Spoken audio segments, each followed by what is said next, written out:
A very good afternoon to all brothers and sisters in the Dhamma. Today is 28 June 2026, Sunday class. So as usual, we will be continuing our sharing from this book, the Surangama Sutra. Okay, let us gather for physical puja. Namo 本师释迦牟尼佛。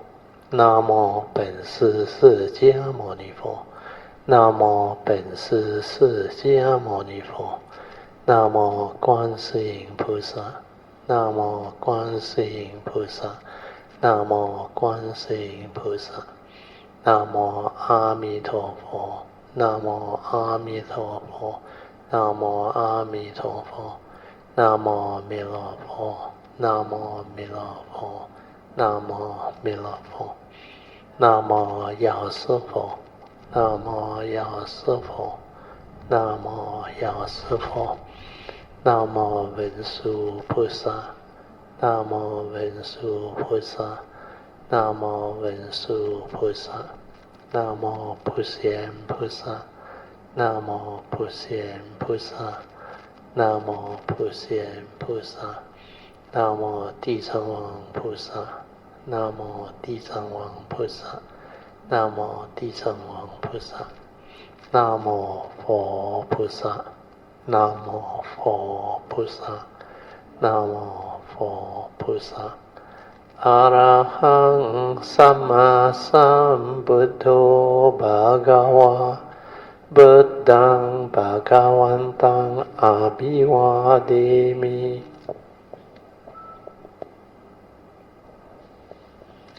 สวากาโตภะคะวะตาธัมโมธัมมังนัมมัสสามิสุปฏิปันโนภะคะวะโตสาวกสังโฆสังฆังนามามินะโมตัสสะภะคะวะโตอะระหะโตสัมมาสัมพุทธัสสะนะโมตัสสะภะคะวะโตอะระหะโตสัมมาสัมพุทธัสสะนะโมตัสสะภะคะวะโตอะระหะโตสัมมาสัมพุทธัสสะพุทธังสรณังกัจฉามิธัมมังสรณังกัจฉามิสังฆังสรณังกัจฉามิดุติยัมปิพุทธังสรณังกัจฉามิดุติยัมปิธัมมังสรณังกัจฉามิดุติยัมปิสังฆังสรณังกัจฉามิตติยัมปิพุทธัง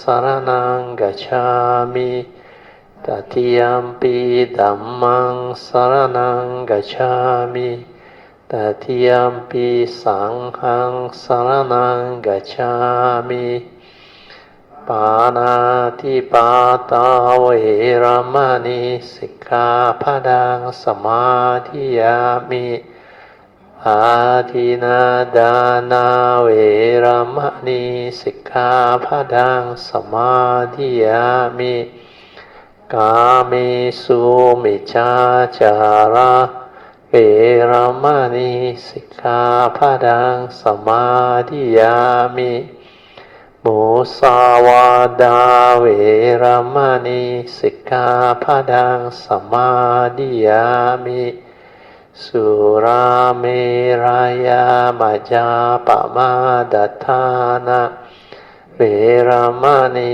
สิกขาปะทังสมาธิยามิสาธุสาธุสาธุ Okay, let us pay respect to Puja. Buddhang pujayami.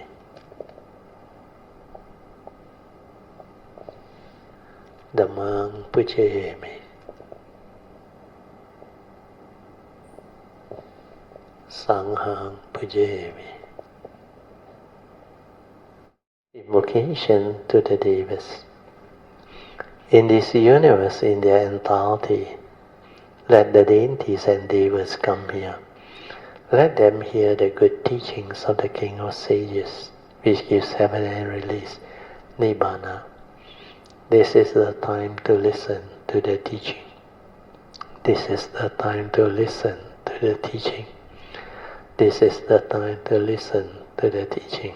Samanta Chakavalesu Atra Gachantu Devata Saddhammang Munirajasa Sunantu Sakamokadang Dhamma Sunan Kalo Ayang Badanta Dhamma Sunan Kalo Ayang Badanta Dhamma Sunan Kalo Ayang Badanta Namo Tassa Bhagavato Arahato Samma Sambuddhassa Namo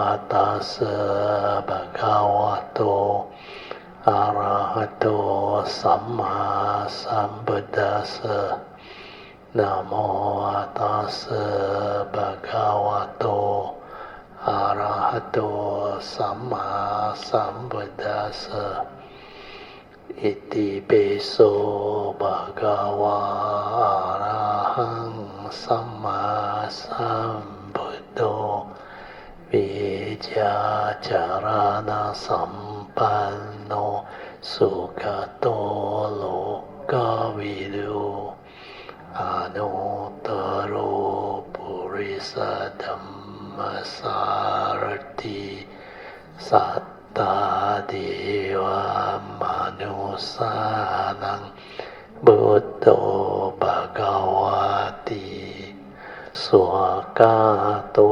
Bhagavata Dhammo Dittiko Akaliko Ehipaseko Opanaiko Pachyatang Veditabo Vinohiti Supatipanno Bhagavato Sangho Ujupatipanno Bhagavato Sangho Yayapatipanno Bhagavato Sangho Samicipatipanno Bhagavato Sangho Yadidang Chattari Purisa Yogani Atta Purisa Pugala Esa Bhagavato Sangho Ahuneyo Pahuneyo Dakineyo Anjali Karaneyo Anuttarang Punyang Ketang Lokasati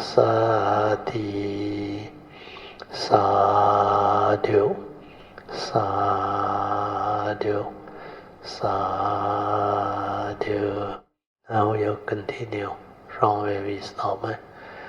We are at page 135 here, Ananda's vow. At that time, Ananda and the rest of the great assembly, having received the subtle and wondrous instruction given by the Buddha, the task-come one, felt that their body and mind were empty and hardly seems to exist. They were free of all concern and impediments. All in the assembly became aware that their minds pervade the 10 directions and that they could see everything throughout space in all the 10 directions, as clearly as one might see an object such as a leaf in the palm of one's hand.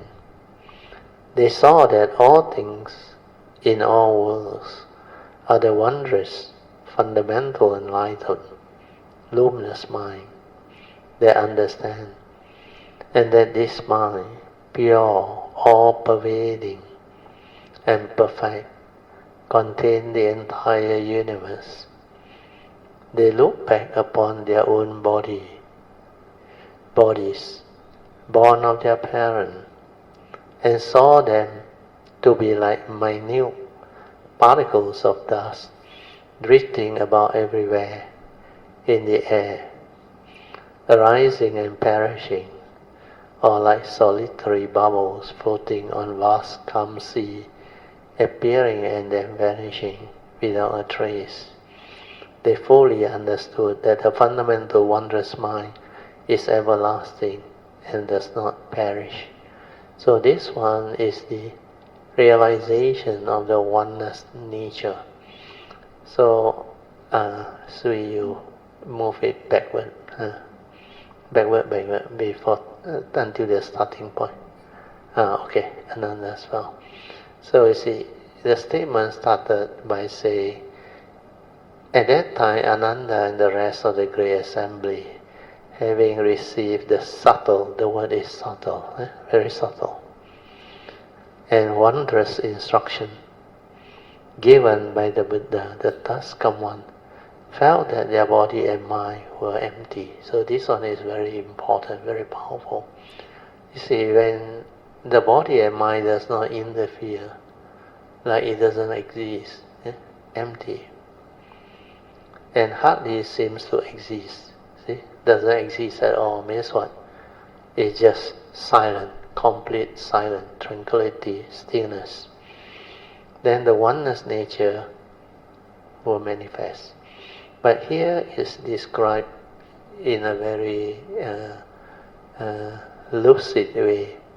He said, they were free of all concern and impediment. That's why when I teach you all the four support to relax, maintain awareness, is to actually develop a free mind that is completely free of all concern, means at ease, no more problem, no more resistance or impediments.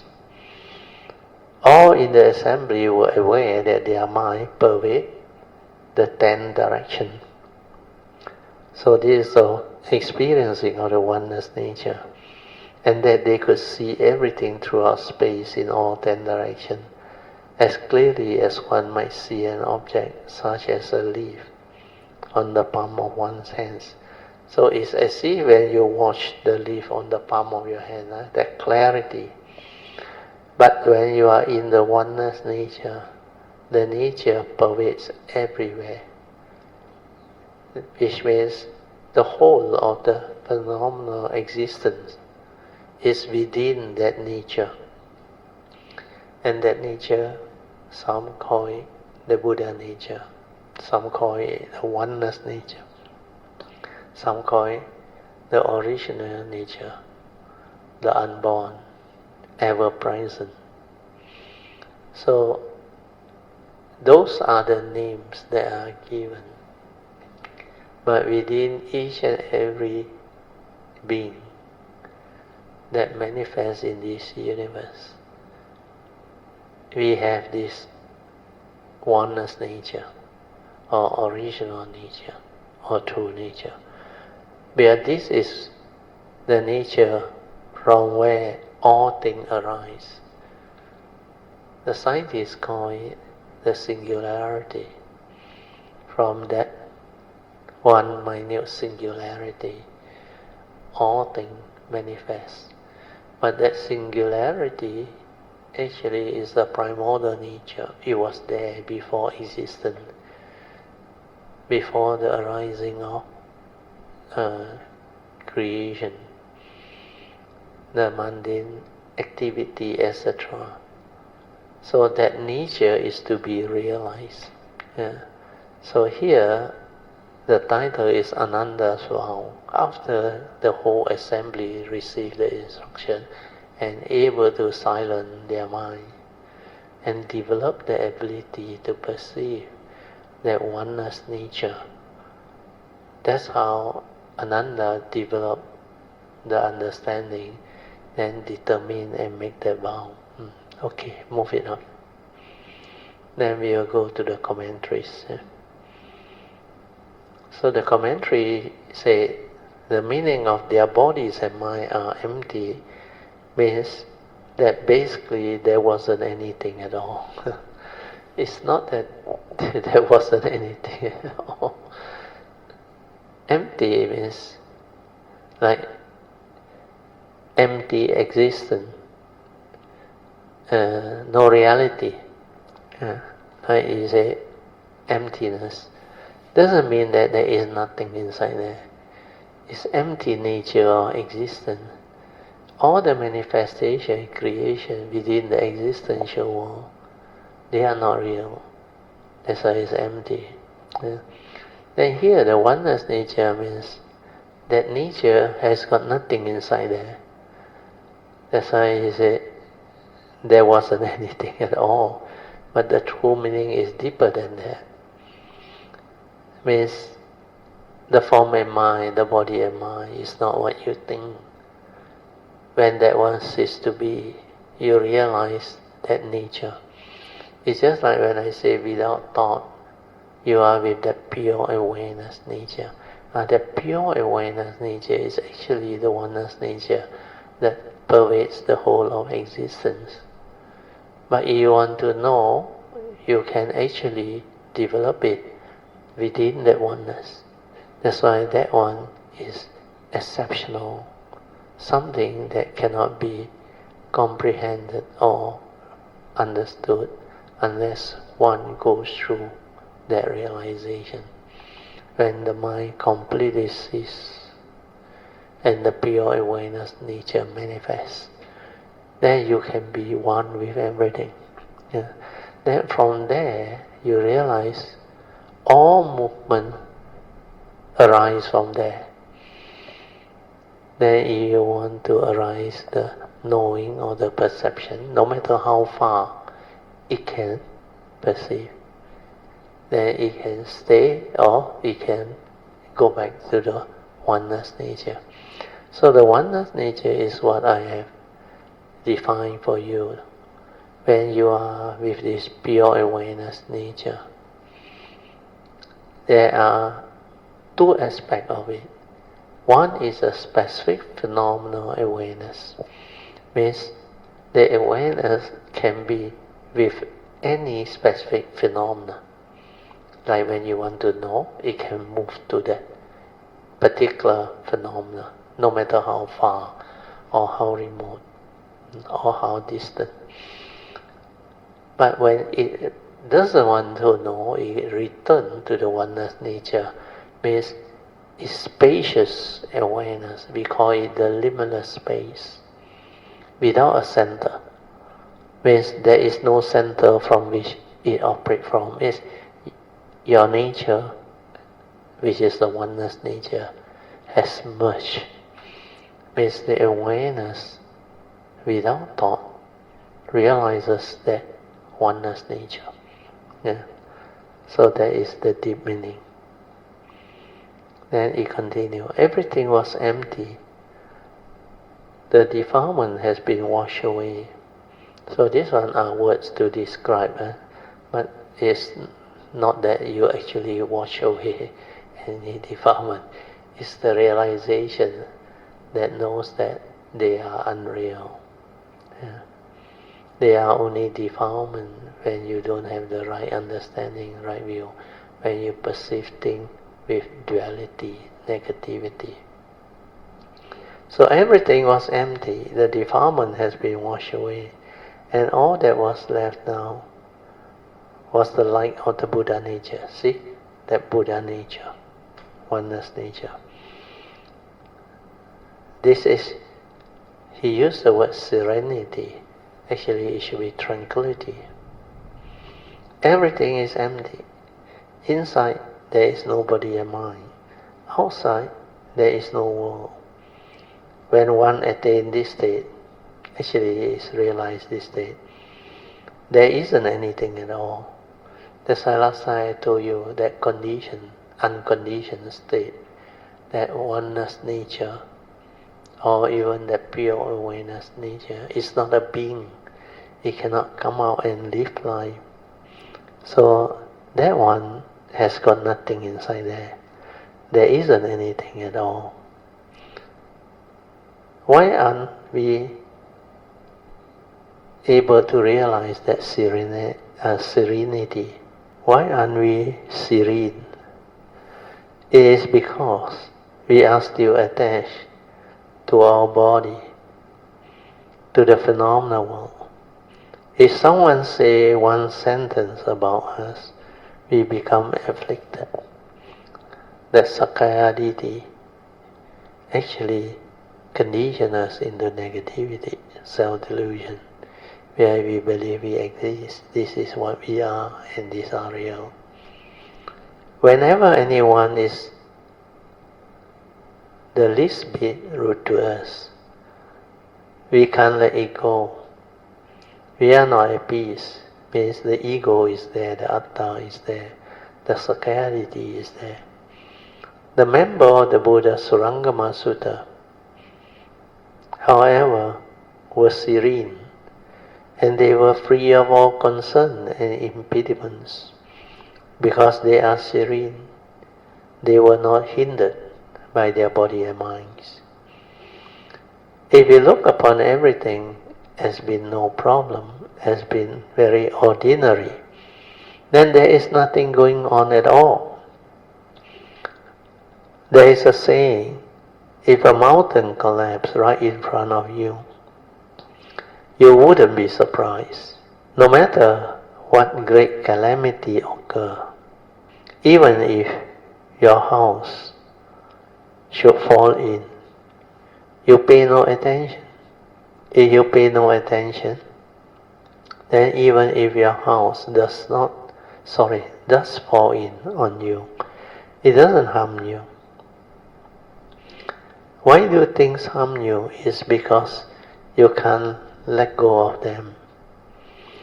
You are hindered by them. You get scared, and so you get hurt. If you aren't afraid, you have your wits about you, then it doesn't matter where you are. The member of the great Surangama Dhamma Assembly awakened at that time to the truth that the emptiness throughout the 10 directions and the entire existence described here are in their own mind. It was not beyond a single thought of the mind. To the end of space, throughout the Dhamma rhyme, there is no place that the mind does not reach, since the mind is that big or spacious. The great is compressed into the small. The member of the Surangama Dhamma Assembly could see the emptiness of the 10 directions as clearly as they could see something that they are holding on in their palms. All had now opened the celestial eye and the wisdom eye. Therefore they could perceive the mind-right phenomena are only the mind, and that the mind contains the mind-right phenomena. Our true mind contains the true and the false, and is without a location. See, this is what I mean without a center. A center denotes your location, understand? If you operate from a point or a center, then there is a limit. Yes, that limit is where the radius from that center is. But if you are without the center, you are the spacious awareness without a center, means you are with the entire oneness existence. So there is the explanation. Therefore they could perceive that the mind-right universe or mind-right phenomena are only the mind, and that the mind contains the mind-right phenomena, or true mind contains the true and the false, and is without a location. It reaches to the end of space and pervades the Dhamma rhyme. So where it is, or where is it? It is neither there nor not there. Thus, the mind contains the mind-right phenomena, and the mind-right phenomena arise from the mind. All phenomena perish due to the mind as well. That's why that mind that creates all this phenomena world is the mundane mind, dependent originating mind, condition arising mind. That's why that one is impermanent, not a permanent unchanging entity, not what you think. And because it is impermanent, you cannot grasp, cling and hold on to it. It is not a permanent unchanging entity. It is just a phenomena supported by causes and conditions. That's why the Buddha said, mind is a forerunner of all things, mind is chief. When this mind arises, all things arise. Then the next part of the commentary is, when the mind arises, all phenomena arise. When the mind ceases to be, all phenomena ceases to be. Thus the true mind neither come into being nor ceases to be, and phenomena too neither come into being nor cease to be. With the celestial eye open, you can see not only outside your body, but inside it. When it looks at your body, you see it as a crystal container. You look into this crystal container and you can see what color your blood is. When you open your celestial eye, your wisdom eye and the Buddha eye, you can see what is in every part of your body. You can see what sickness there is. The places where the blood and energy doesn't flow well. You can see inside and when I read the notes, note 38, the 5 spiritual eyes, or they define it, physical eye, celestial eye, which can see things at a distance and in the past and future. Then the wisdom eye, which discerns the emptiness of phenomena. The Dhamma eye, which illuminates the teachings of the Buddha eye. The Dhamma eye, which illuminates the teaching, and the final one is the Buddha eye, which allows one to see Buddhas and Bodhisattva. Okay, continue. Here, the member of the Great Assembly look upon everything in the 10 directions as upon something held in the palms of their hands. And they also saw their own internal organ. They saw the inside of their own bodies. Their body were the same size as the empty space of the 10 directions. Then Ananda, having understood what he had not understood before, bowed to the Buddha, and placing his palm together, spoke this verse in the Buddha's praise. So this is the expression by Ananda after he realized. The deep and wondrous honored one, all-knowing, pure and still Surangama, the king of mantras, rarest in the world, extinguishes distorted thought from countless aeons past. No need to wait forever to attain the Dhamma body. I vow to reach enlightenment, and as a Dhamma king, return to rescue beings countless as the Ganges sent. This deep resolve I offer in the mind-right Buddha land. But by this, may I repay the kindness shown me by the Buddha. I ask the Buddha to be witness as I take this vow, to enter first the murky rime of the five abilities. If even just one being still has not become Buddha, then I will wait before I seek the leisure of Nirvana. Greatest in valor and in power, great compassionate one, I pray you will now eradicate the subtlest of my doubt and lead me quickly to attain supreme enlightenment and sit within the places for awakening everywhere. If emptiness should vanish, even that will never shake this Vajra solid vow. Oh, finish already. Okay, then we come to the next part. The part 4. The coming into being of the world of illusion. Adding understanding to understanding. Then Puna Maitreya Niputra stood up amidst the great assembly. He uncovered his right shoulder, kneeled with his right knee on the ground, respectfully placed his palm together, and said to the Buddha, "Well-honored one, you who are foremost in virtue and inspiring all, have just now eloquently proclaimed, for the sake of all beings, the ultimate truth taught by the thus come one. The thus come one has often praised me as one of the most skilled in expounding the Dhamma.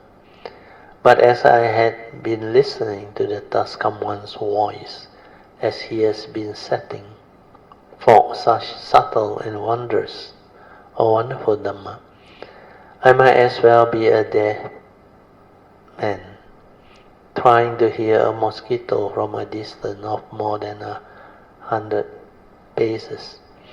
Such a man could not even see the mosquito, let alone hear it. Although the Buddha's clear explanation have largely dispelled my doubt, I have not yet reached the point at which I might thoroughly understand this truth, and so be free of doubt entirely. Well-honored one, although Ananda and those like him have become enlightened, they have not yet put an end to their habits and outflow. But I am among those in the assembly who are free of outflow, and yet, having just now heard the Buddha's explanation or explained this Dhamma, I find that I am assailed by doubt. Well-honored one, if in fact the aggregates, the faculties, the various perceived objects, and the consciousness are all the matrix of the thus come one, which is self fundamentally pure, then how is it that suddenly they came into being, the mountains, the river, and all else on this earth that exists subject to condition? And why are all these subject to a succession of changes, ending and then beginning again? The thus come one also said that everywhere throughout the Dhamma rhyme, the primary element of earth, water, fire, and wind are in their fundamental nature completely interfused with each other, tranquil and everlasting.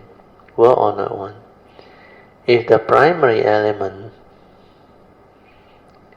earth, extends everywhere throughout the Dhamma rhyme, how would it coexist with water?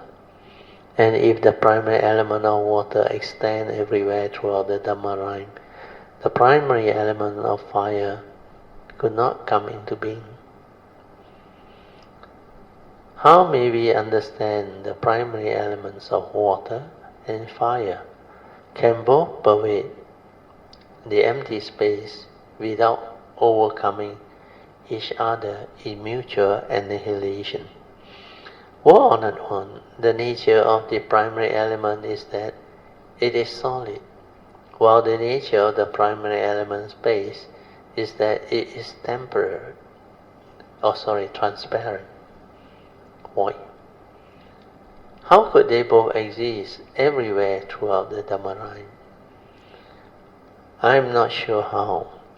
I should understand the implication of this concept. I only hope that out of great kindness, the task-come one will explain this to all of us, and so clear away the cloud of all confusion. Having made his request, Puna bowed to the ground, and then waited respectfully and earnestly to hear the task-come one's sublime and compassionate instruction. Then the world-honored one said to Puna and all the other arhats in the assembly, who were all free of outflow and needed no further instruction, today, for the sake of everyone in the assembly, the task-come one will explain the most supreme teaching or truth among all supreme truths, so that all the sound hearer of the teaching in this assembly who had no further aspiration, and all of you arhats who had not yet experienced the two kinds of emptiness, but have turned towards the great supreme vehicle, as well as others, may enter the true Aryanya, the still and quiet place, a state of genuine practice that will lead you to become Buddha. Listen carefully, I explain. Punya and all the others, out of reverence for the sound of the Buddha's word of Dhamma, listen in silent respect. In true Aranya, there is no chaos, no one talk. A lot of people may dwell together, but it's as if no one were there. Not even the sound of a mosquito can be heard. If you want to follow the correct path, you should learn not to speak so much. When there is too much talking, other people cannot enter Samadhi. The Buddha continued, Punya, you have asked me why the mountains, the river, and everything else in this great earth have come into being from the matrix of the task-come one, which is fundamentally pure. Now, have you not heard the task-come one speak of the wondrous understanding which is intrinsic to our intrinsic enlightenment, to our fundamental wondrous luminous understanding? Punya replied, yes, O honored one, I had often heard the Buddha expounded upon this. And the commentary. Inherent enlightenment refers to each person truly enlightened nature. Refers to each person's truly enlightened nature. Wondrous understanding refers to stillness and constant illumination, and everlasting quietness that nevertheless can illuminate the entire Dhamma rhyme. The word wondrous also represents purity. The inherent enlightened nature is the one truth. It is the Buddha nature inherent in us all. The primary nature that multiplies to become the my right things. It is the fundamental enlightenment. The natural and primary essence inherent within us is neither increase or decrease. It's neither produce nor destroy. It's neither defiled or not pure. The Buddha said, when we talk about the understanding which characterizes enlightenment, do we mean an understanding that is intrinsic to our inherent nature, inherent enlightened nature?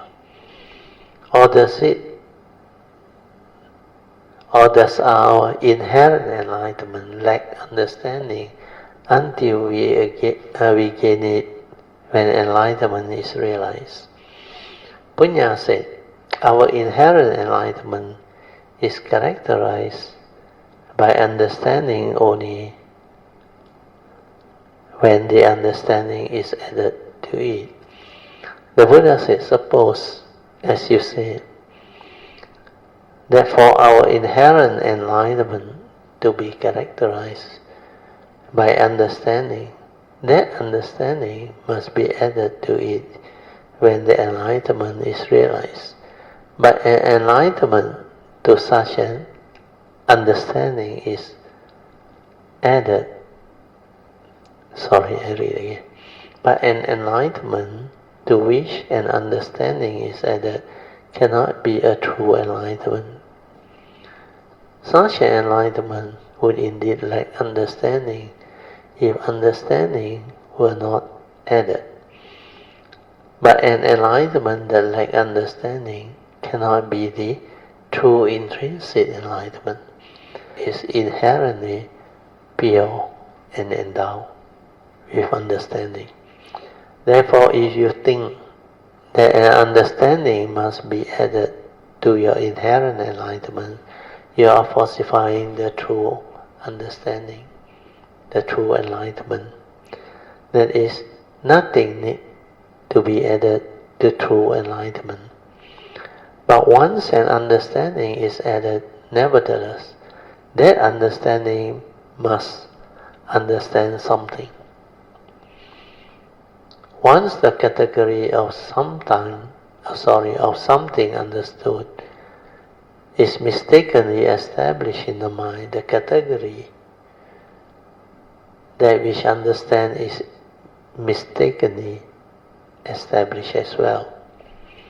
At first, there is neither sameness or differentiation, but then that which is differentiated is clearly distinguished.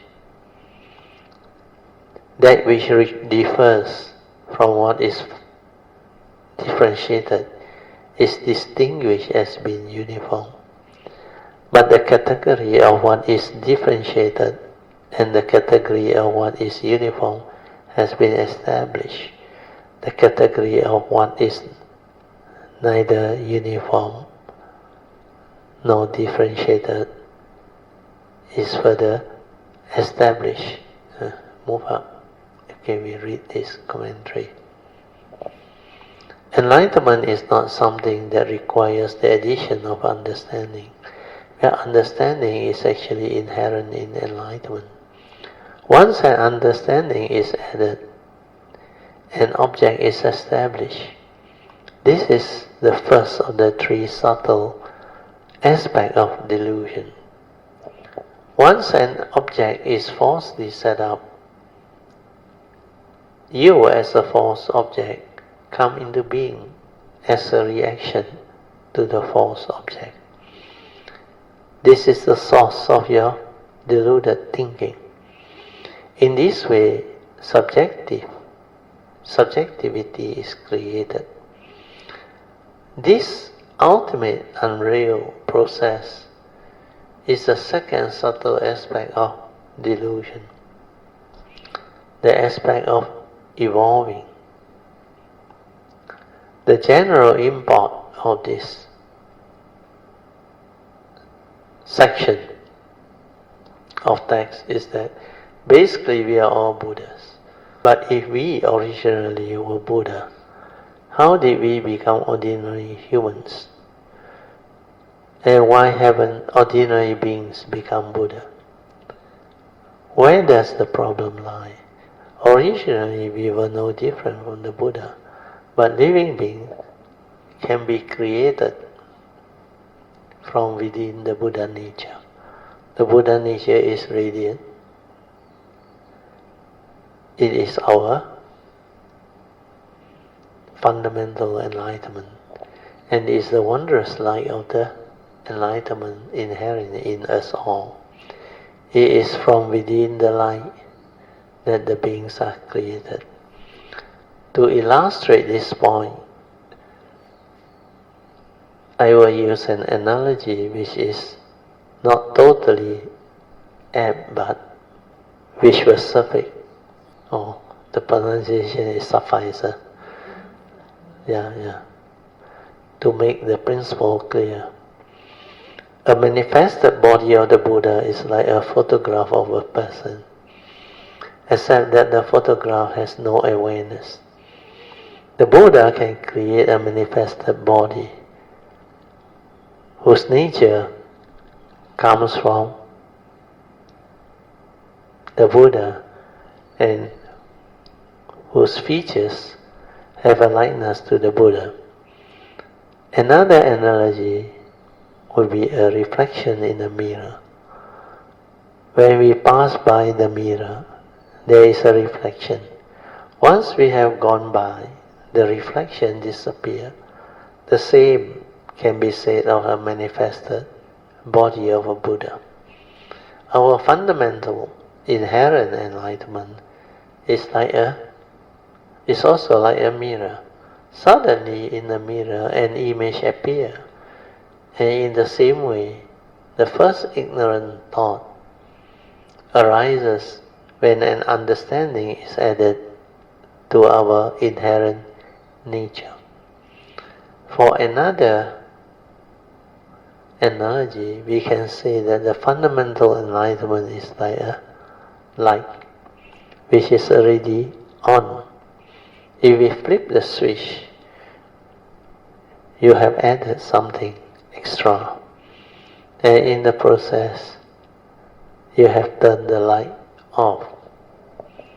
The turmoil of this mutual complementarity give rise to mental strain. And as the mental strain is prolonged, grasping at objects of mind begins. Mental strain and grasping at body together created a turbidity of mind, out of which the afflictions are generated. Motion becomes the world of perceived object, and stillness is distinguished as space, in addition to space which is undifferentiated, and the world which is differentiated, are conditioned phenomena that are neither differentiated nor the same. In this passage, the first five of the six. In this passage, the first five of the six cause aspects of delusion are mentioned. Previously to this, the text mentioned the coming into being of what is neither uniform nor differentiated, together with the coming into being of the world and space. Now, in the midst of this, turmoil is created. This turmoil eventually brings about mental strain, which is the first cause aspect of delusion, the delusion of mundane knowledge. Prolonged weariness produces defilement. This prolongation is the second cause aspect, that of continuation. The third is the aspect of grasping. The combination of this is the murky turbidity.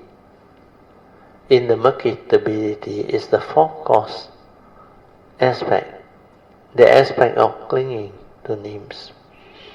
From the various causes just discussed, affliction arises, and with affliction comes the mountain, the river, everything else in the world. This is the five cause aspect, the aspect of karma.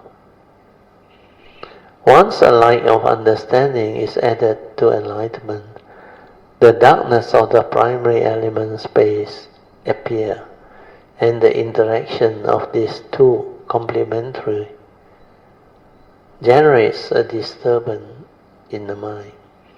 That disturbance becomes the dis of wind. That is the essence of the primary element, wind. And this then support the world of perceived object in reaction to the mental disturbance generated by the interaction of the darkness of mental space and the understanding that has been added. There arises a firm attachment to the understanding, and this firm attachment is categorized as solidity.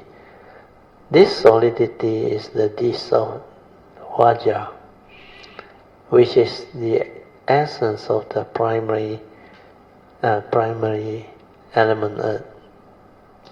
This is how from the firm attachment to the light of the added understanding, the dis of Vajra, which holds the world together, comes into being.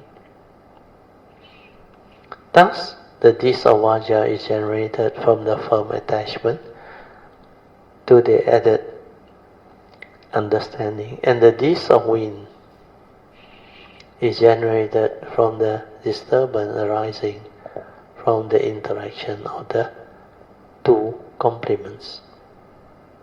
The light of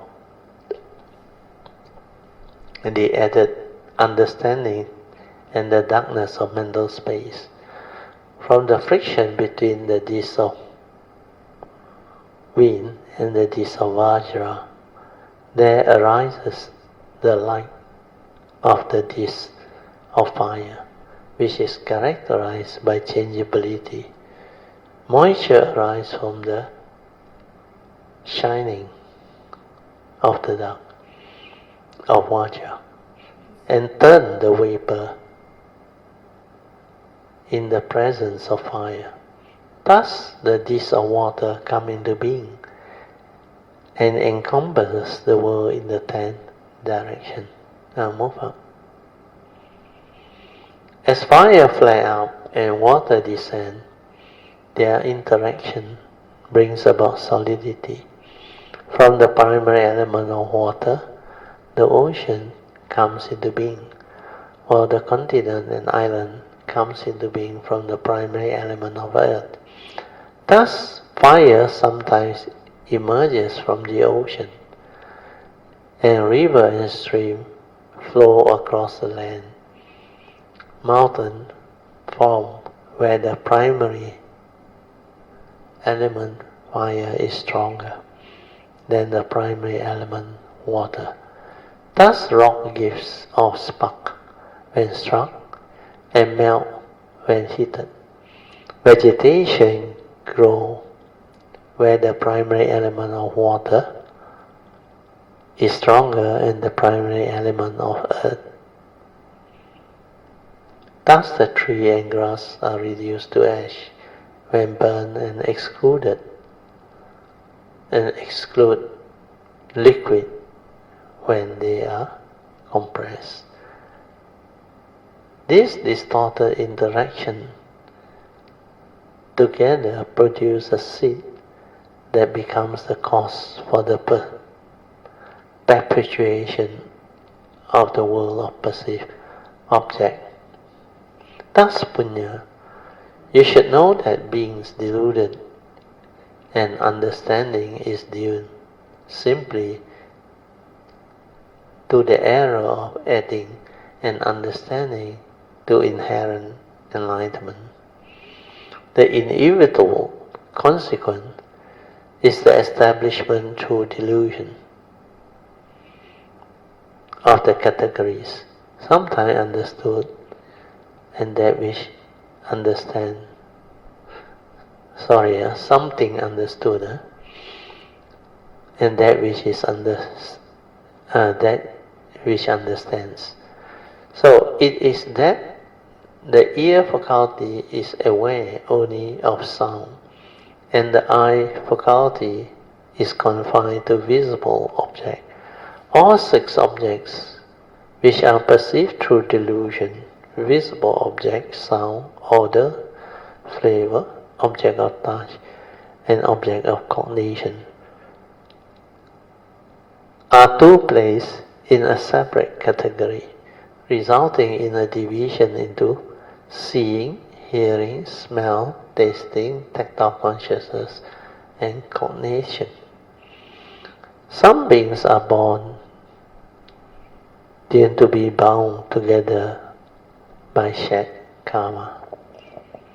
Other beings are born due to union or else due to separation. A point of light is seen as to appear. When the light is not seen, deluded thoughts arise. Both hate in response to incompatible points of view and love in response to compatible ways of thinking. The thought of love flows out to a fertilized egg, which is then drawn into the womb. Thus, the parent intercourse led to the attraction of a being with whom they share a common coming. Due to these causes and conditions, the fetus develop, passing through the Kalala stage, and the Abuddha stage, and the stage that follow. When a person comes into being, it is the 8 consciousness which arise first. And when a person dies, the 8 consciousness is the last to leave. The body remains warm until the 8 consciousness leaves it. Then the 8 consciousness, when I read the notes, the first of the 3 perpetuation. The human fetus at the end of the first week of the conception. The fetus at the end of the second week. Okay, we move on. Then the 8 consciousness continue as the body between existences, also called the body between the 5 aggregates. This body has the appearance of a person or an animal or otherwise, depending on what kind of being it belongs to in the life just completed, as if it had been cast from a mold. No matter how far away from its potential father and mother it may be, it will find them if its karma is bound to theirs. It is surrounded by darkness, but when their future parents have intercourse, it will see a pinpoint of light in that place, and it will be drawn to it like steel, to a powerful magnet. This in turn leads to conception. If the body between existence is male, it will love the mother and hate the father. It will want to strike its father and steal its mother and have intercourse with her. If the body between existence is female, it will love the father and be jealous of the mother. With that one thought of ignorance, it enters the womb. Thus, people are born from love and desire, and they die from love and desire. Birth from a womb, birth from an egg, birth from the presence of moisture, and birth via metamorphosis comes about in response to these circumstances. Birth from egg arises from mental activity. Birth from womb occurs because of emotion. Birth in the presence of moisture occurs through union, and birth via metamorphosis is brought about through separation. Because of emotion, mental activity, union, and separation, beings may shift from one form of birth to another form. They ascend or fall entirely in accordance with their karma. These are the causes and conditions for the perpetuation of beings. Punya, Punna. Beings bind together to each other with their thoughts of love. Love so strong that they cannot bear to be apart.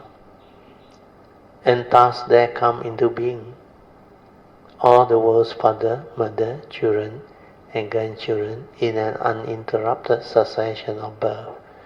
The root of all this is emotional desire. Because of excessive desire, emotional love, or crave nourishment. A craving which will not cease. Thus, all the world's being. Okay, the notes I read was note 15. Beings are the second of the perpetuation. The text is compressed according to Venerable Yuan Ying. The meaning is more precisely because of greed and love. They must have a body and life. Once they have body and life, all have the desire to nourish them. Okay, move up.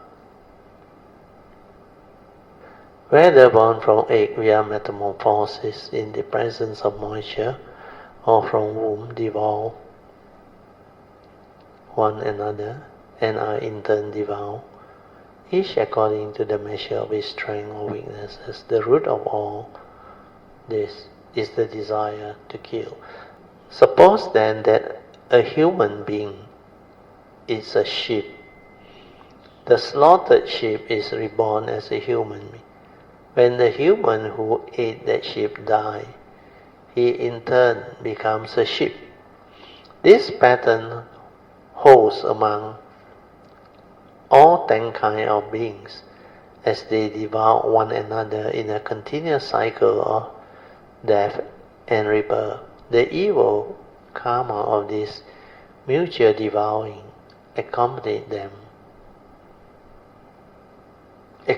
each of them from life to life to the furthest reach of the future. The root of all is the urge to steal. Okay, I finish this, then we have to pause. So the commentary. Stealing is taking what is not given. For instance, when we eat the flesh of a sheep, the sheep certainly did not give it to you. If you kill a sheep for no reason but to eat its flesh, you have stolen its life. So it is reborn as a human. So it is reborn as a person, and you are reborn as a sheep. And in this way, you keep stealing from each other. Okay, this is Xuan Hua's explanation. Okay, we stop here. I think 4:10 already. Just remember the 4 support. Relaxation is the first support. Relax body and mind, so that your body and mind is completely without tension without stress, at ease, relax. When you relax, there is no thought. Then maintain awareness. Whatever arises, it has to be from one of the 6 sense bases. So the silent mind, there is a rest, and having the mindfulness or awareness to be aware can silently observe to understand what is going on. So maintaining awareness is to have that silent mind. Maintaining is ability not to arise a thought to observe. Means silent observation of what is the reality. So maintaining awareness is very important so that you don't think. Upon contact at any other sense basis, you maintain awareness. Then you will understand what is going on within life.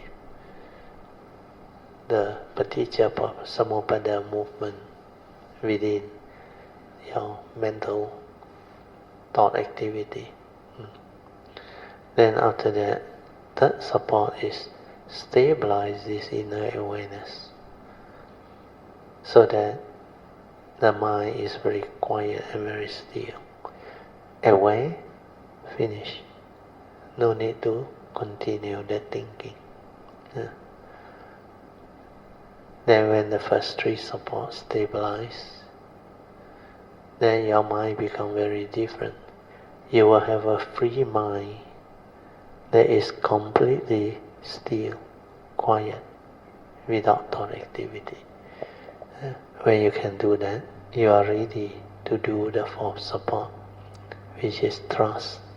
Trust your inner nature to develop the meditative movement. Okay, now I will set the alarm for 45 minutes so that you can continue your awareness-based meditation. You can slowly, mindfully come out of the meditation. Then try to maintain whatever inner peace, inner calmness, and inner awareness that you have developed for as long as you can.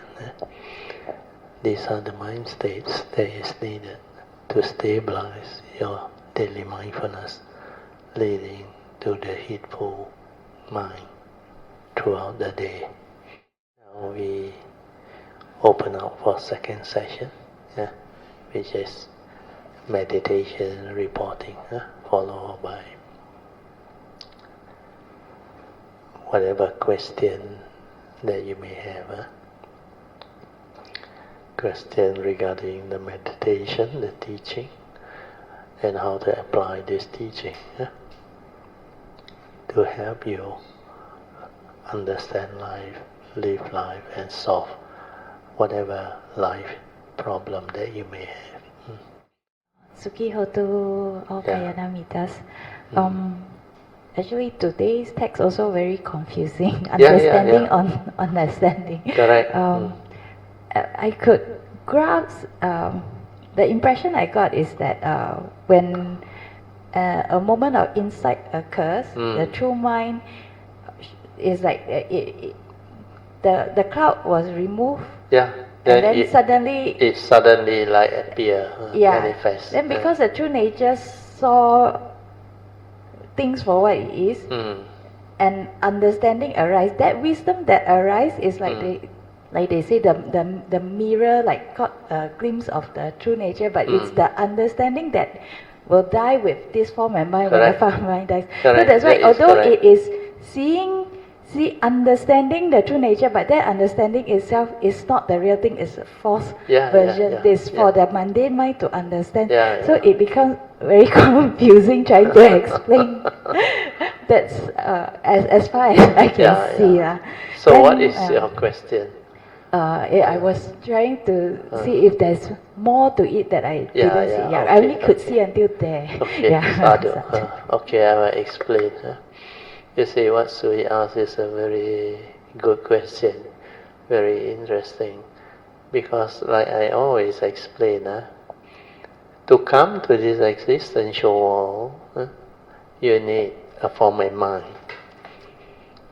So the four circle formation, which is also the stages of creation. So for this to be understood, you need to come. So when I say you need, it's not an individual being. It's what they call a karmic process of a particular karmic constituent. Means like each and every one of us, although we say each and every one of us, but we is not an individual. We come many times through segmented form and mind. So which one is you? None of them are you. They are all karmically conditioned form and mind, manifested. And that is the uniqueness of creation. It's not a permanent, unchanging entity, not something that you can cling on to, grasp onto and say, this is me, this is I. So this coming, the form and mind, is dependent, originating, condition arising, causal phenomena. Then whenever it arises, this form and mind has to go through life, existence. Then within existence, there is the mundane reality of the Four Noble Truths. So this Four Noble Truths, they summarize all the teachings and all the understanding of life, means the secret of life,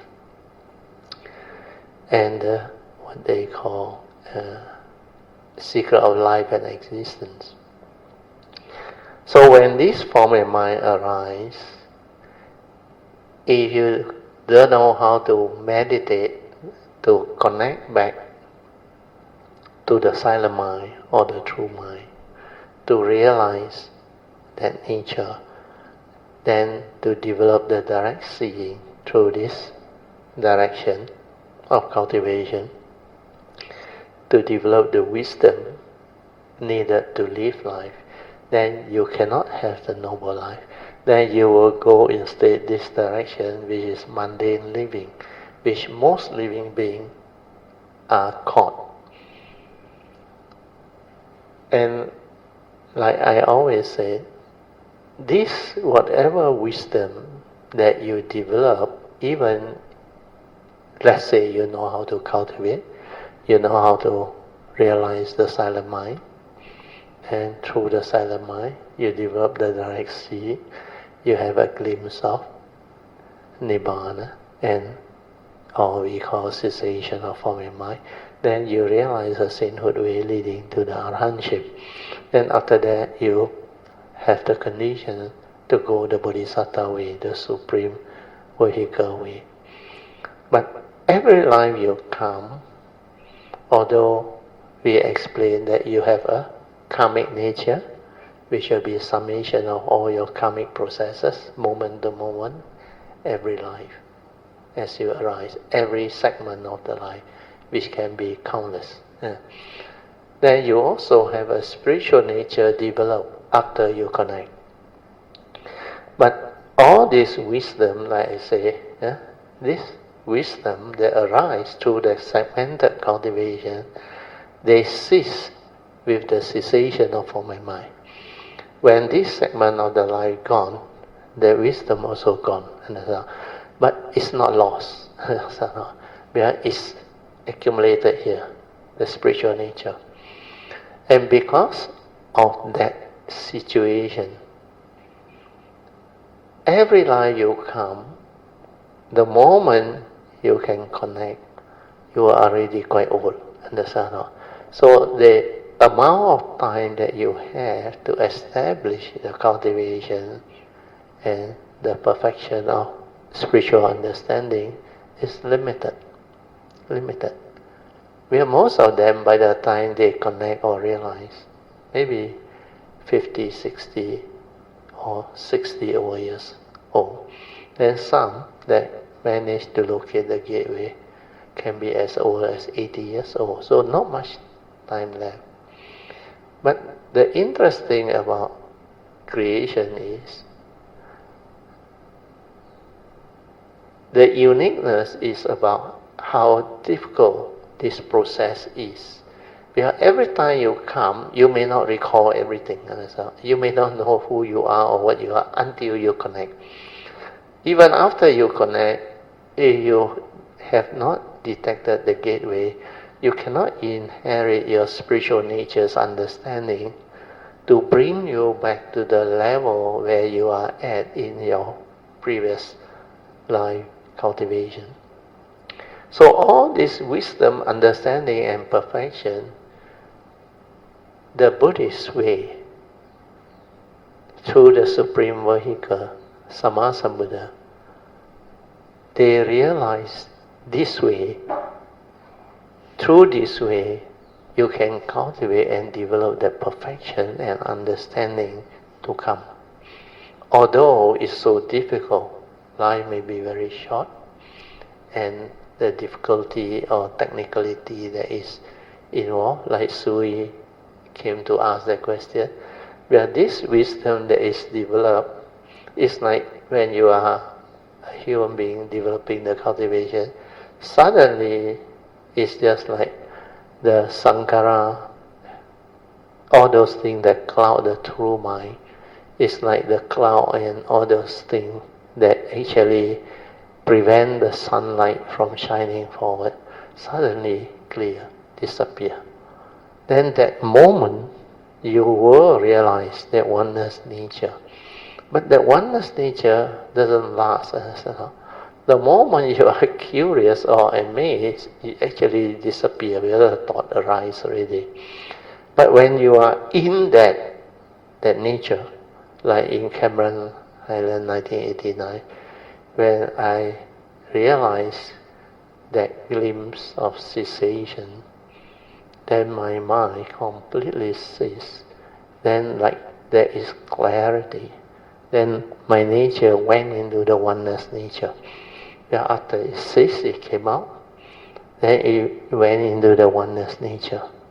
Then my nature was like one with everything without a center. That's why after that I understand the Dhamma by myself. Then I start to inherit and connect back everything. It's because my nature has its past cultivation. Then after that, as I share with you a lot of things that I never learned this life. But how can I know? How can I develop the understanding? It's because this spiritual nature allows me to inherit. There's a lot of things that I taught you, book also never write. Not to say monks who talk about it or cultivators who talk about it. These are very penetrative understanding and cultivation. And not many of it are recorded or can be understood or taught. And because of that, this process is actually very complex, very complicated, not easy. But it can be done because for those who have done it, developed the cultivation, they know this is how it can manifest and happen. So unless, like I explained, you are on this cultivation of the supreme vehicle way, it's like very difficult to comprehend this process. And it's like so difficult to even come across great beings or teacher who can teach you and guide you. It's like to meet an Arya also very rare, hardly possible. But they don't understand. If you are a cultivator who has gone through this process, meeting all these great beings and cultivators who are very developed in their cultivation, is not difficult. That's why in the sutta, even the Lotus Sutta is mentioned. a lot of them who go the Supreme Vehicle way and reach the stage of non-regression, they have met millions and millions of Sammasambuddha already in the process, in the cultivation. That's why it took them so long. And the encountering of all those great beings, like Mahasattva and all those things, or great Bodhisattva,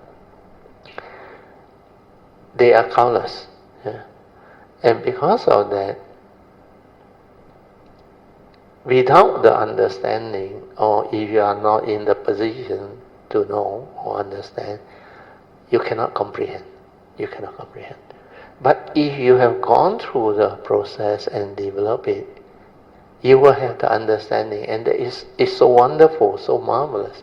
That's why the Heart Sutta say, when you realize true emptiness, when you can really locate the gateway and go the Supreme Vehicle way to illuminate that nature and to renounce samsara and have that understanding, then you become very different.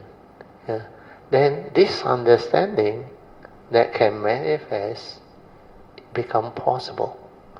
Then the ability to meet and cultivate and see all these things become like very natural or very easy, very normal to you. But to most living beings who don't even have the possibility of encountering the ability to go through the sainthood way realization, to them is impossible, like all the Puja. So because of that, even though, coming back to Soo Yee's question, this wisdom,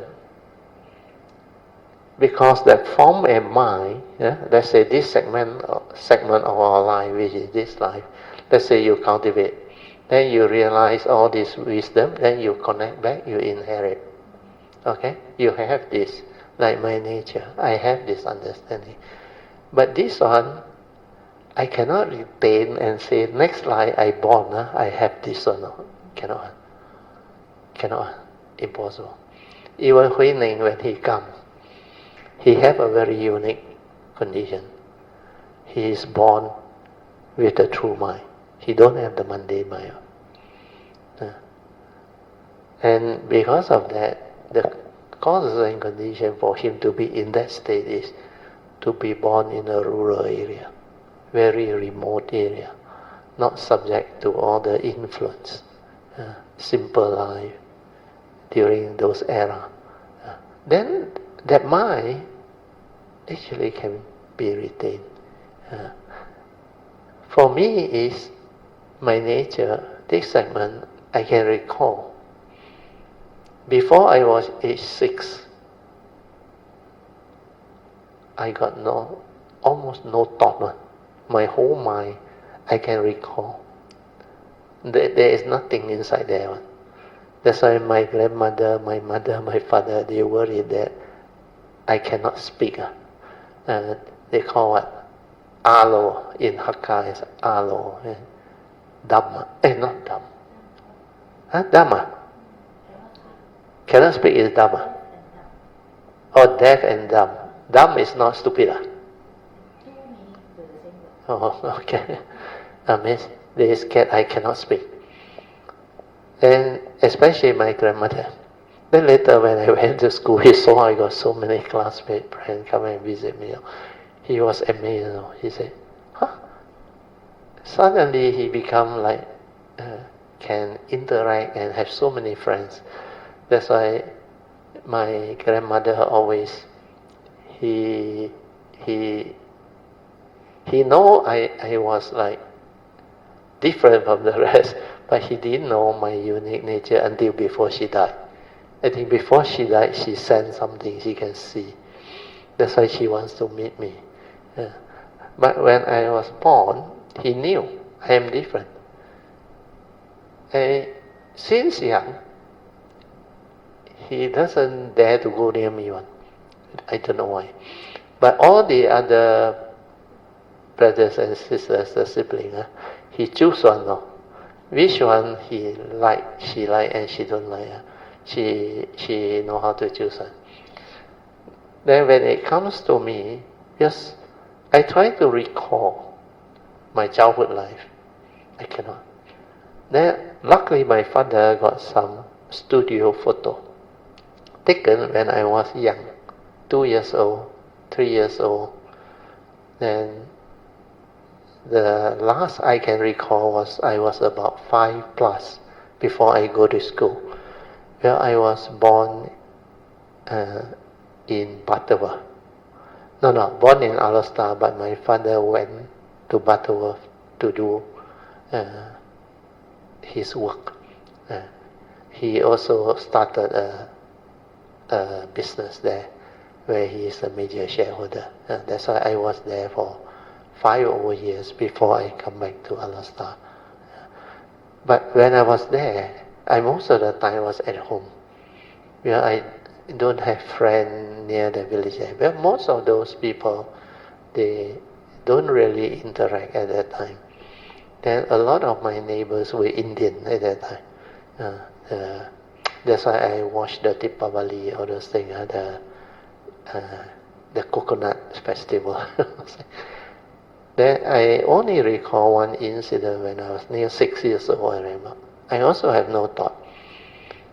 My mother bought a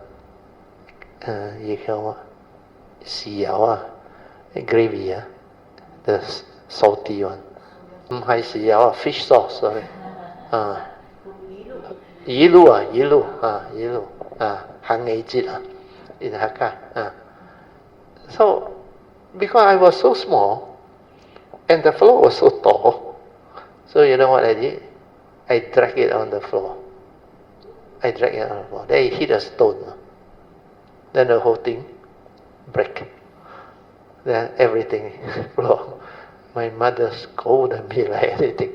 To her, there is money. That time they were so frugal. And because she scolded me, I got that memory. Before that, I got no memory. But I still very naive, very cute. Then when I came back to Alasta, which was nearly 6 years old, where I went to school after that, standard 1. Within that few months, that town is a notorious town now. I got all the, what they call mundane influence. I learned all the foul language and the usual, you call what, Gong Chao Hua, everything, the scolding and the foul language, all in dialect one now. So during that time, the whole of that pure nature has been conditioned back now into that mundane mind. That's how my mind become conditioned back.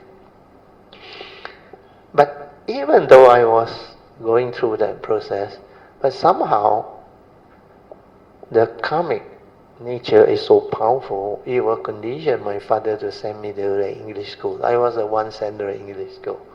Then all the condition manifest.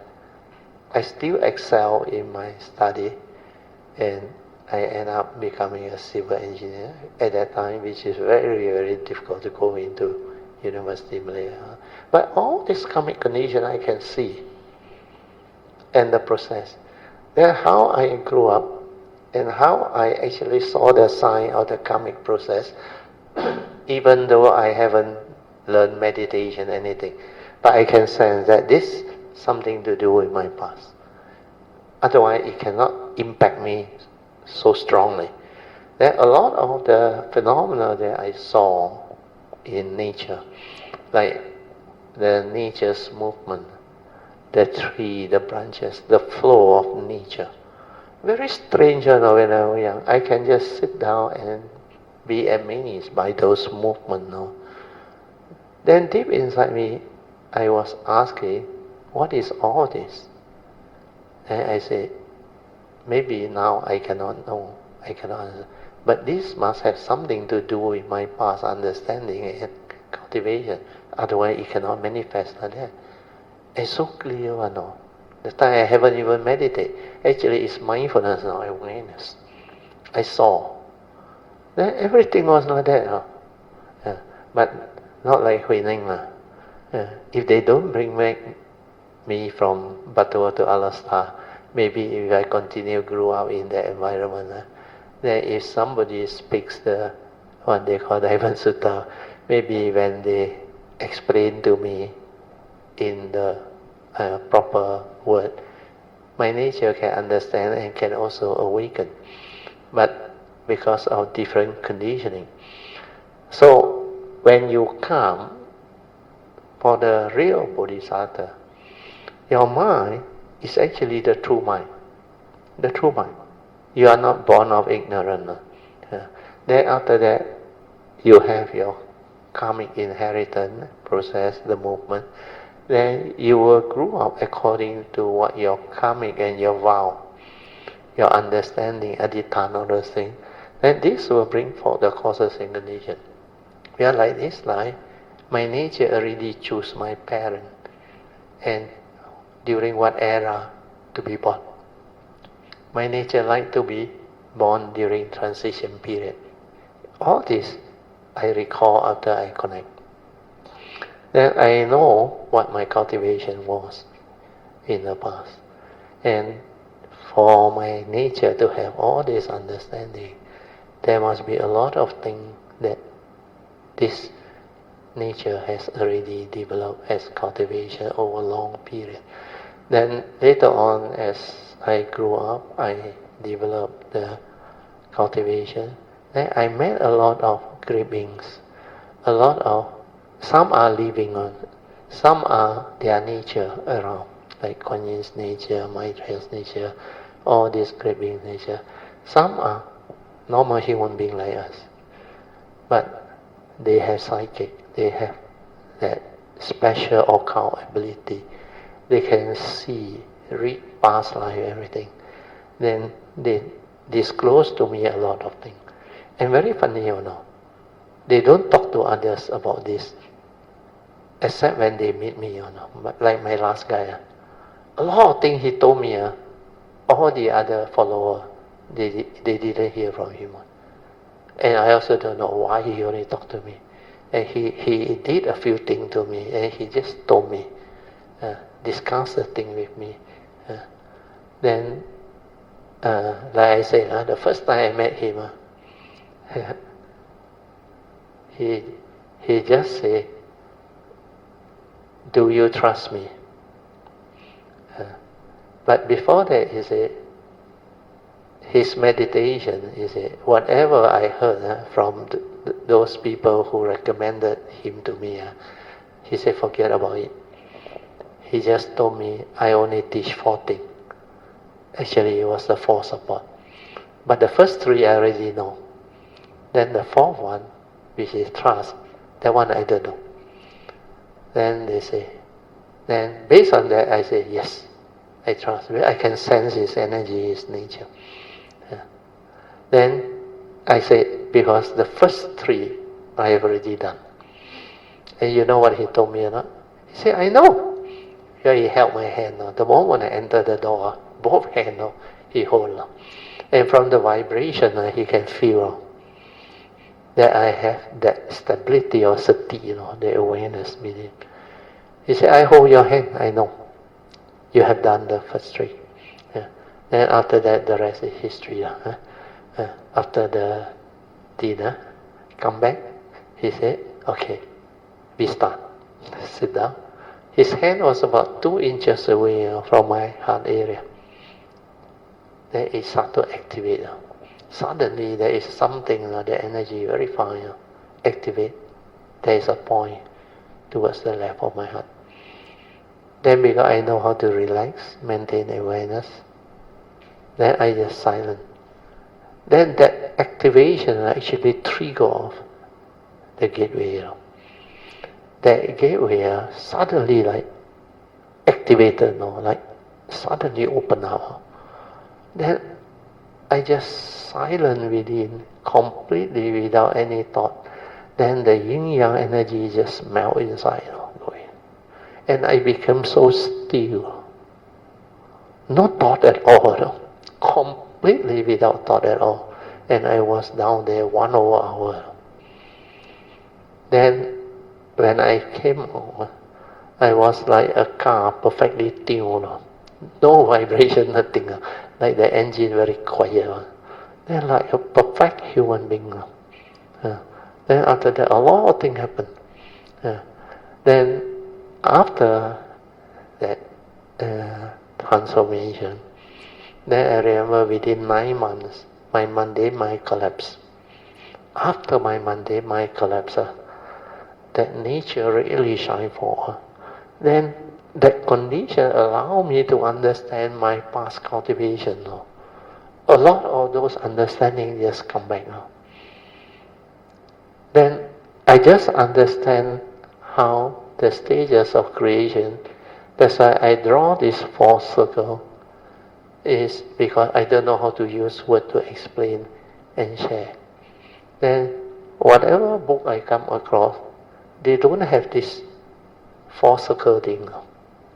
But I realize everywhere I go and look, the book that come, the teacher come, they talk about this. They talk about this a lot, but they seldom talk about this. They don't know the second circle. They know about this. Only one of them I remember, one of my guys. He told me, he said, finally after all the meditation, there is only this pure awareness. He never said nature, he just said pure awareness. Finally there is only pure awareness. The moment she said that word, I recall. Like, strike me. Then after that, no more. Then this 5 area of form and mind, the human being, is I realize even before I connect. Well, this 5 area very funny. When the Four Noble Truths, the traditional Theravada teaching, that time I just read the book. Then that time also not much internet to use. I just read the book, the whatever at Brickfield, the books that were available. Then I listened to the talk.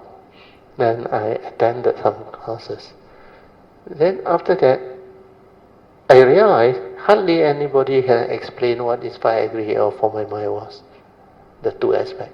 They only know that they have 5 aggregate and they repeat Rupa, Vedana, Sanya, Sankhara, Vijnana. But nobody can explain to me what is this. What is the mind all about? Until I met Acharyantra. So Acharyantra told me a few other basic about mind. He said, body is a body, mind is mind. Mind never the body, body never the mind. We just take care of mind, but mind most important. Just like that. Then after that, mind is a forerunner of all things. But I cannot really piece together what this thing is until I meditate. When I meditate, go through Anapanasati, I realize the silent mind, the true mind. Then only I start to understand that from here, all things arise. Then I start to realize that the teaching actually match. Mind is the forerunner of all things. Mind is chi. When mind arrives, all things arise. Then all the duality, all the whatever, they actually match. Based on this understanding. That's why you don't have to worry that this wisdom, after this form and mind is gone, disappear. Because it's connected to this form and mind. This form and mind is the entity which, although it's not a permanent unchanging entity, but it witness all the happening, understand? All the direct seeing, everything, it witness, understand? That's why it witness that insight, we call it the insight, or the direct seeing, or the silent mind that saw the movement and understand that Yoniso Manasikara is the wisdom. That one, the moment it arises, it's not from memory, it's from an understanding, which is wisdom. And this understanding will never get lost on. but the understanding is with your nature. So this pure awareness nature that has saw the movement, developed the understanding, and this form and mind that is connected to it, that's why I put here, the senses of form and mind connected to it, it will have the wisdom. Then this wisdom can enable noble life or noble living via wisdom. And because of that, this combination will allow you to live life to the fullest. That's why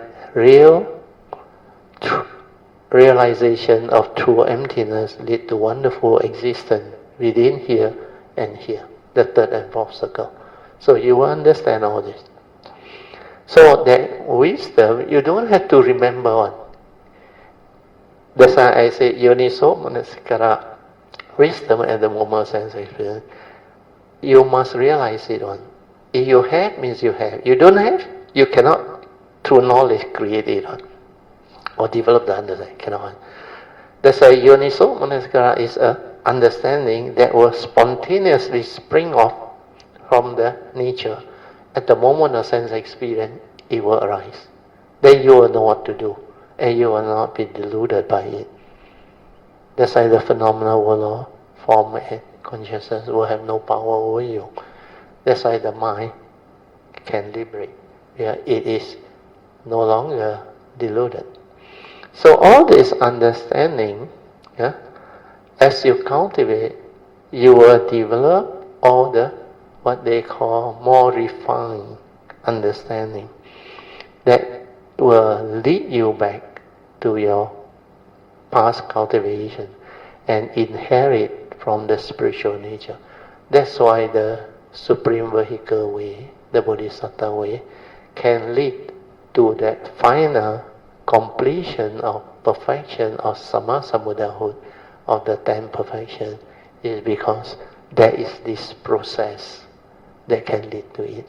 And every time you develop the perfection stored inside here, when you connect, when you inherit, this understanding will come back to you one.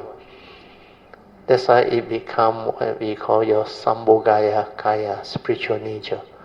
Like this life, after 1989, when my Monday mind collapsed, the Sambhogaya Kaya actually came back.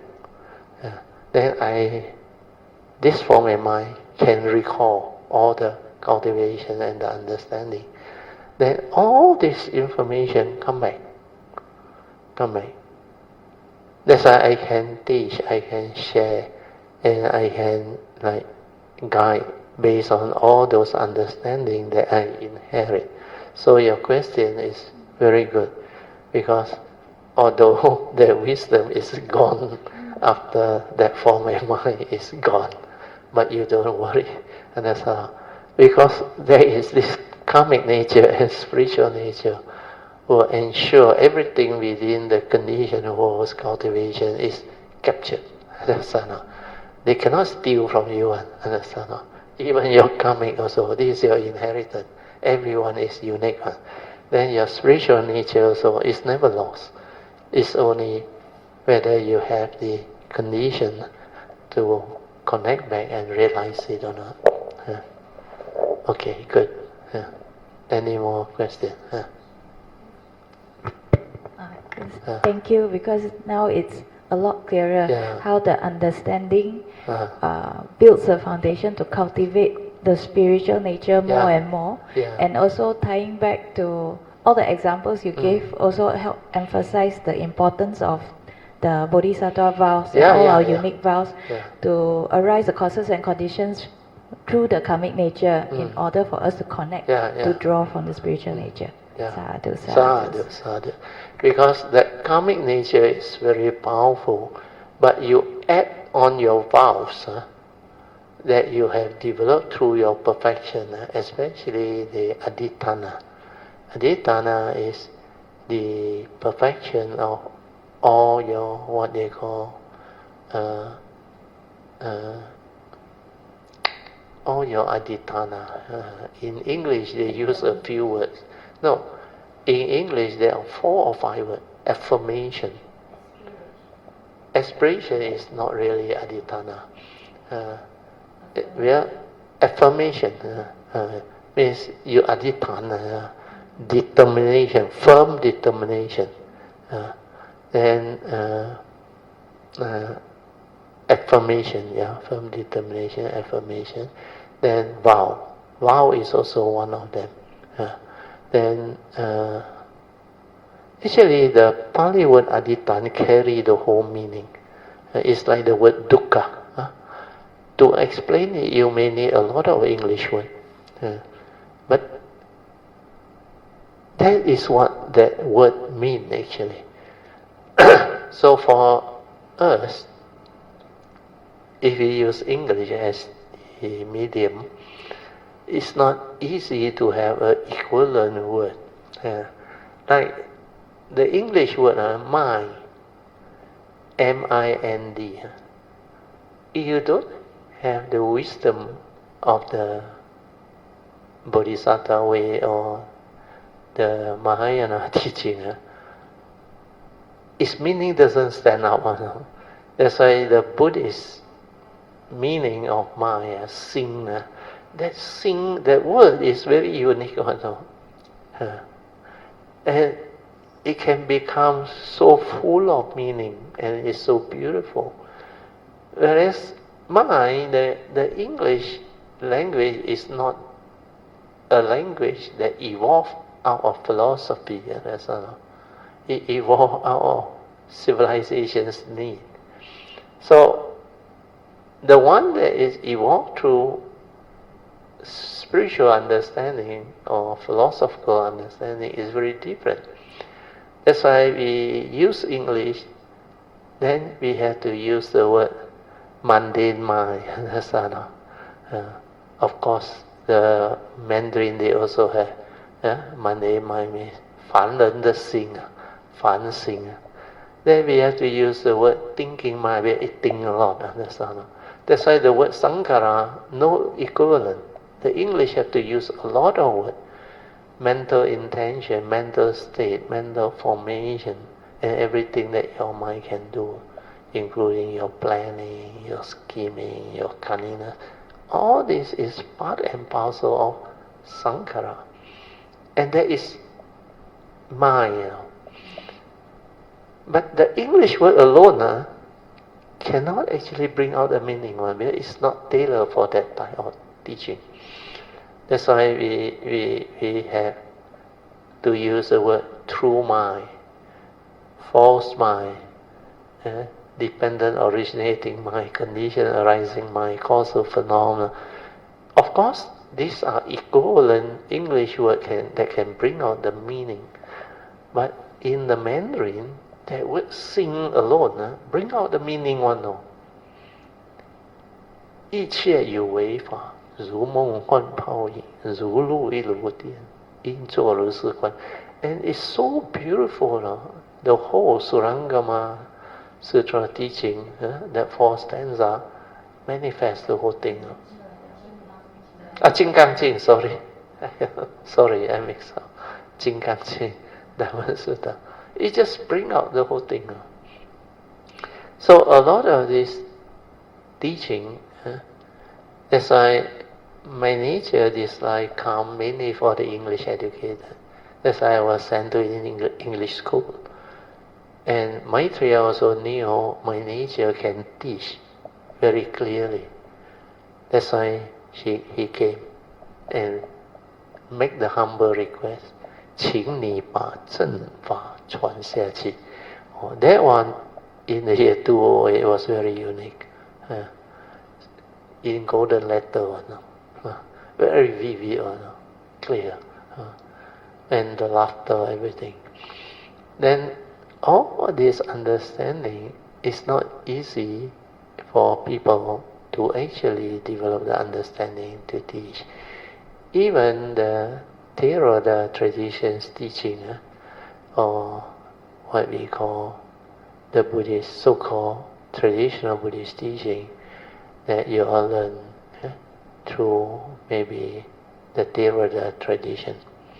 You see, that teaching over the years, it has lost its potent ability to bring about enlightenment or awakening in cultivator and living being. And because of that, over the last 2,000 over years, the teaching has become like more and more distorted and confused, the interpretation of the teaching. The true teaching and the true understanding, I realized, was not there. That's why when I came out to share in the year 2004, when they make that request, I find it not easy. Initially I thought what they need is the Dhamma. So I started sharing the Dhamma. In fact, in the very early day, I already taught the Four Noble Truths, the Three Turning, then the Five Aggregate of Form and Mind. Then I even went into all the cultivation of Dhammapada verses and all that thing. But then I realized, when I share the Four Noble Truths and the Three Turning, especially the Five Aggregate of Form and Mind, the two, hardly anybody understands. Everybody look at me like amazed, don't know what the hell is going on. Because what they learn is seldom the three turning, the three types of wisdom that is in the teaching, but the three types of wisdom that correspond to the three turning was never taught. It was never in the books also. But it was taught as separate Dhamma. Then the Burmese tradition have that Suttamaya Panya, Chintamaya Panya, and Bhavanamaya Panya, but not linked to the three turning. Then the five aggregate of form and mind. Then the five spiritual faculty, the five mental hindrance. How they actually comes about through the understanding of the teaching, nobody can link and explain the thing. They appear as separate teaching, essential Dhamma of the Buddha, and taught very discreetly. Then later on I decided to go back to basic. That's why I started reversing the teaching. I teach the essential Dhamma first, then the emphasis on the essential Dhamma before going into the actual teaching. Then even the Four Noble Truths, it took me quite a while. The three turning, all those things.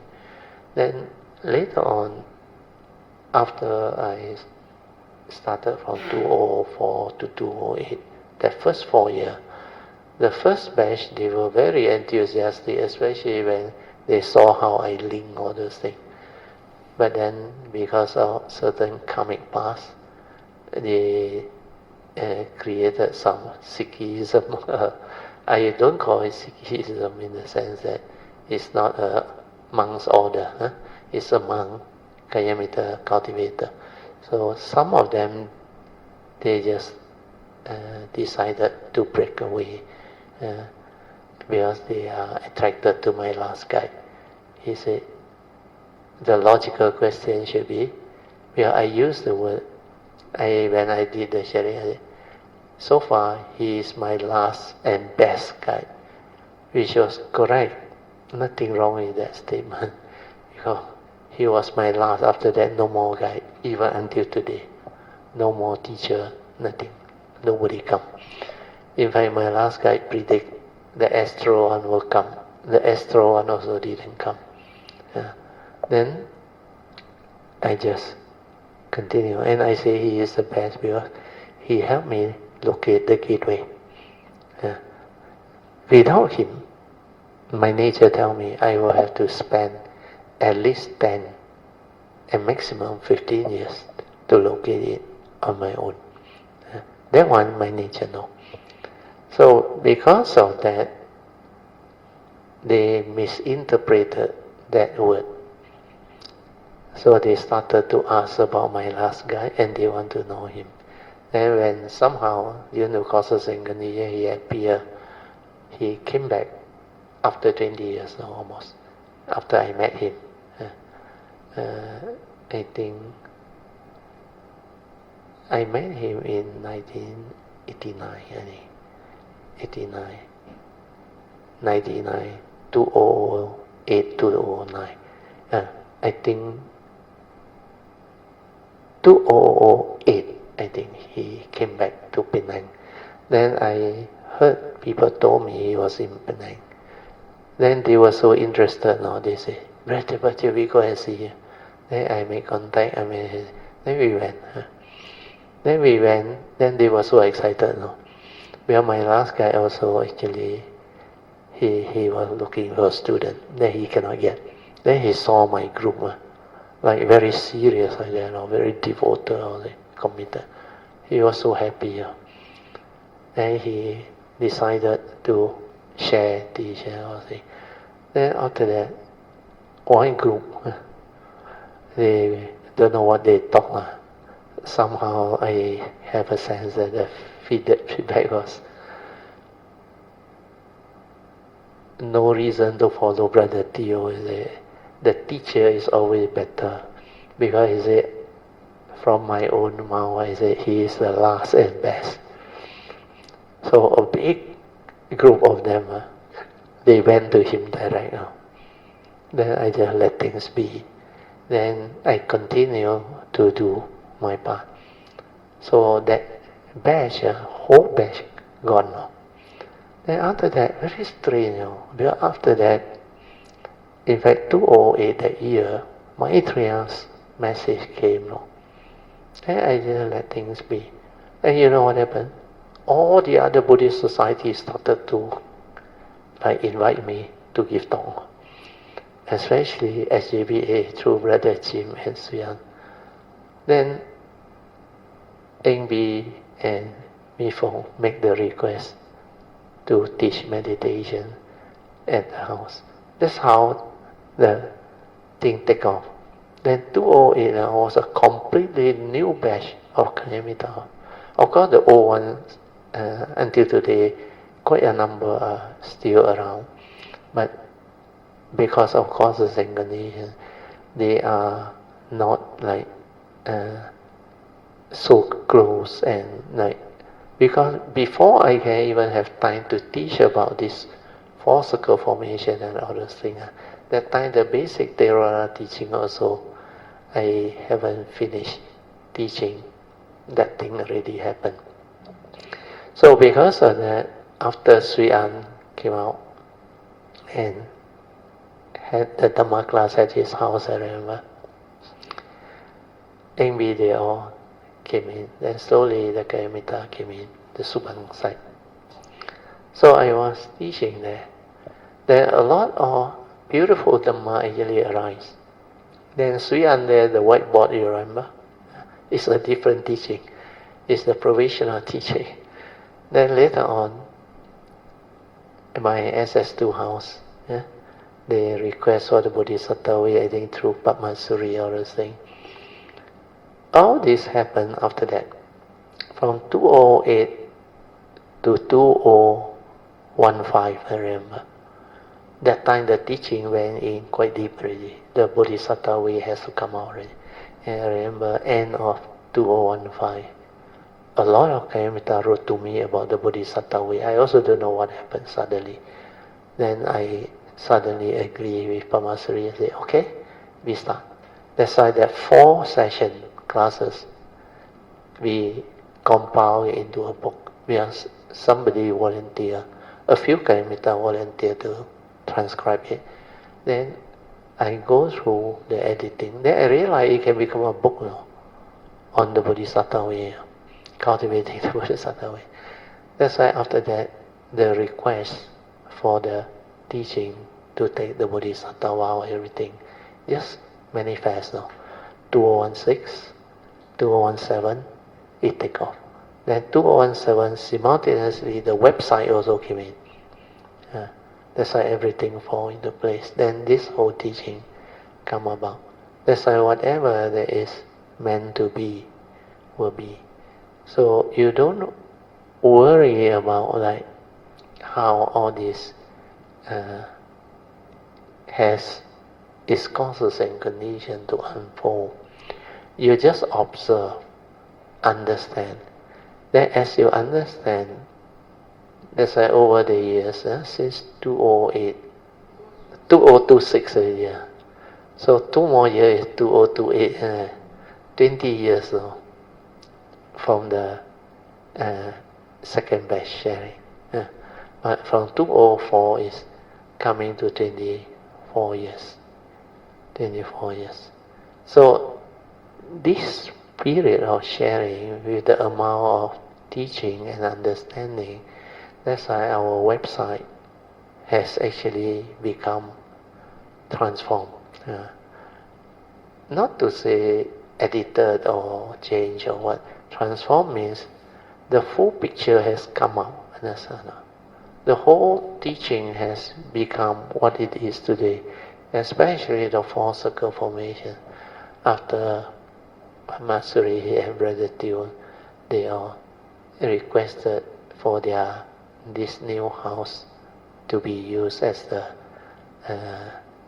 last time it was Thursday class, I remember. Then we changed it to Tuesday class because of the Surangama Sutra and all those things. So,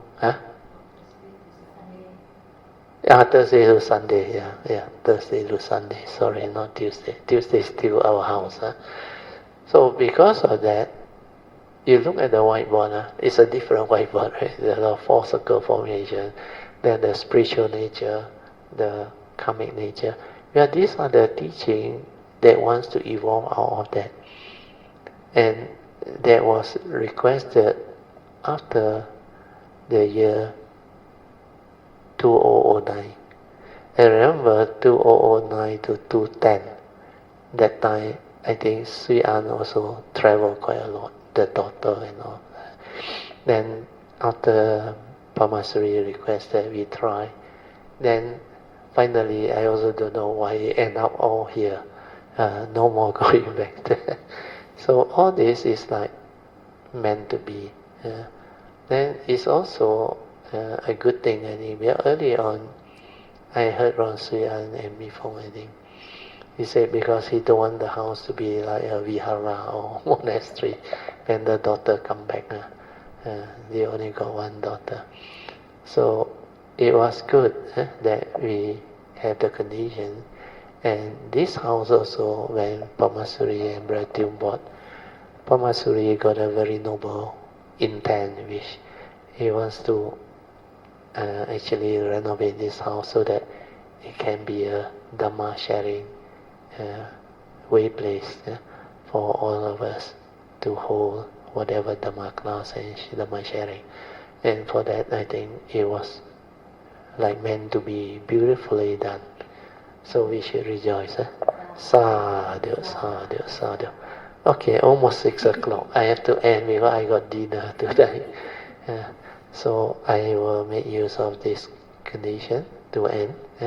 And before that, we should rejoice in Soo Yee's question, which has bring about causes and conditions for me to share that part of the understanding, which is very useful. Let us rejoice. Sadhu, sadhu, sadhu. Okay, now we will do the sharing of merits and transfer merits. Before that, also, I would like to invoke power of merits to help Sister Amy, where she came today purposely to let me know that she went through a short period of, I think, what type of sickness is that? HIV, HIV-ES, allergy reaction. But for her case, it was quite bad.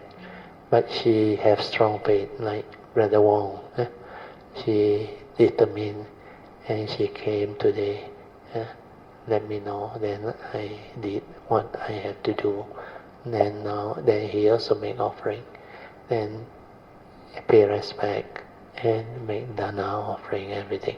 So we will make use of this special session to share merits, transfer merits, and wish for her speedy recovery and well-being, so that she can overcome her disease, sickness, and karmic condition, to gain back her beautiful spiritual life, so that she can continue with her contribution and cultivation of the Dhamma.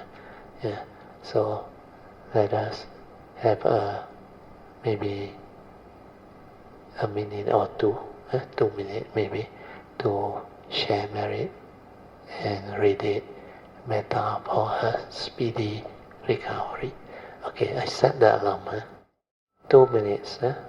Silence your mind, radiate the metta, and share merits and wish her a speedy recovery, to develop the causes and conditions for her to continue with her wholesomeness and cultivation, to contribute and develop the sasana together. Okay.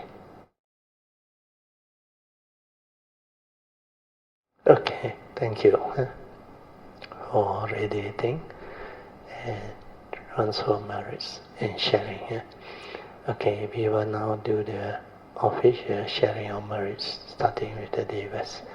Akasata cha bhumata devanaga mahindika punyang tang anamoditva chirang rakkantu loka sasana itta vata jamehi sampadan punya sampadan sabbe deva anumodantu sabba sampati siddhya idang me nyatinang hotu sukhita hontu nyateyo idang me nyatinang hotu sukhita hontu nyateyo idang me nyatinang hotu sukhita hontu nyateyo devo satukalena sasa sampati hetu cha fito bhavatu loko cha raja bhavatu dhammiko imina punyang kamena mame bala samagamo sattang samagamo hotu yawa nivana patiya sadhu sadhu sadhu. Okay, you all can now pay respect mindfully to Lord Buddha, Kuan Yin Bodhisattva, and all the worthy ones. Then we end. Sadhu.